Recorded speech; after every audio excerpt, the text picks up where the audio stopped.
to thank you all for taking your time to spend it here with us to talk about the importance of on-the-land programming. Ryan, where are you? He's here somewhere? He's not. Anyway, I'm not a youth, but I was inspired by what I heard here over the last 3 days, and it's truly been an honor to be here with you, to hear you talking with passion about the value of on-the-land programming, on-the-land healing, on-the-land living. It's given me a lot to think about. It's given me a lot to bring back to my colleagues in the Assembly, to continue to push and promote more support and more work with community government, with community leaders to support even more than I think is already happening in the Northwest Territories on the land healing. It's really, truly inspirational. Before we shut down, I think it's important for us to recognize that a summit like this takes a lot of work. It takes dedicated individuals, significant amount of time, and significant amount of energy to make something like this a success. And we have an incredible team here in the Northwest Territories, an absolutely incredible team. The Aboriginal Health and Community Wellness Division, in my opinion, is one of the greatest divisions of any department in the Northwest Territories. The work they do is absolutely amazing, and they have such power and such energy. So I think it's important we give a big round of applause to the organizers and the individuals who have pulled this event together, and that's Kyla Cackfui-Scott,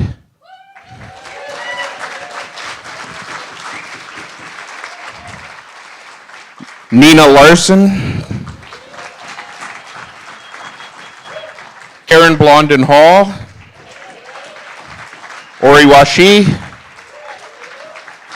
Charlene Menico, and Rachel LeBlanc. Thank you all so very much for everything you did to pull this event together. It's, in my mind, it's been a huge success, and thank you all so much.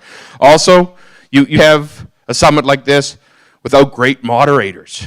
Individuals who are up at the front for 3 days listening and guiding the conversations. So I definitely also want to thank and present to our facilitators some gifts. Paul Andrew and Evelyn Storr, thank you guys so much. You've been amazing. Thank you. Thank you, Paul. Thank you both so much. So I know that a lot of you have to get out of town, so in closing, thank you so much for your time, for your energy, and for making this summit such an incredible success. Okay. The last little bit of business is we're going to have the chief come up and make some closing comments, and we're going to have a final drum. So, is the chief here? Come on. You want to come up to the front? No pressure. Thank you for hosting us on your traditional territory. It's been a great event. Thank you so much. Hey, I thought these guys were going to follow me and pull the arrow out of my back. Thank you. It's been a pleasure hosting you guys. And like I said yesterday, I was supposed to go to the mine site. We just flew around there and came back. We couldn't land because of the weather. So I was here most of the day, but the duties weren't allowed me because, I had 83 emails that I had to attend just for 2 days, Monday and Tuesday. And, I'd like to thank each and every one of you for being here. I hope, and I sincerely say this, that you walk away with something in your heart from this conference, because land is important to our people, our culture is important to our people, and our tradition. We have to be really careful, don't overexploit our tradition, our culture, for the sake of monetary gain, because it's our way of life. It's with us forever. And as experience, we had the experience of the caribou being depleted such an alarming rate that We, as then in 2010, we used to have a fall hunt, but we discontinued that. Notice that every year there was less and less caribou, and we were right. And the government didn't do nothing at the beginning, but they finally said, we said no, no more hunting until the number comes up. Then everybody jumped on board. But no, those are the things that we see happening. We don't know what's contributing to that. Maybe the industry is contributing, maybe the global warming. No, those kind of things that we have to really watch as carriers, as keepers of our tradition and our culture. You know, when my dad tells me, get everything ready for tomorrow, cover everything, he knew exactly how the weather is going to be like tomorrow by the sunset. These are the gifts that are given to you. You don't learn it overnight. You know, that's come with lifetime experiences. And, you know, those kind of things that you, as Indian people, as keepers of our culture and our tradition, that we have to carry on.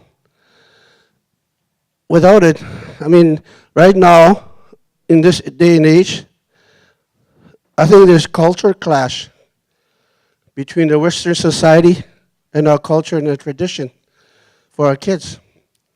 Because our kids are so used nowadays, are so used to sitting at home and playing games on their Nintendo. You know, they sit there all day.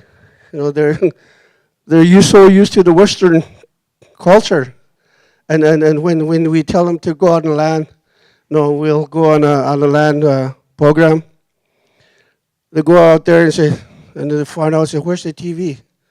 You know, those are kind of things that we have to teach our kids and our grandchildren, and nothing we have as the people. We have to look after our culture and our tradition that it doesn't disappear. No, it comes right down from the water all the way to the air. The animals, you know, we have to look after animals that we use to practice our culture, like these drums made out of caribou hide. No, if there's no more caribou, how are we going to make drums? Those kind of things that we have to look after. And I hope, you know, I notice people from all over, you know, and it's one thing that brought them together. Is you know, their concern for and their passion for their land, you know, the passion for their culture and tradition.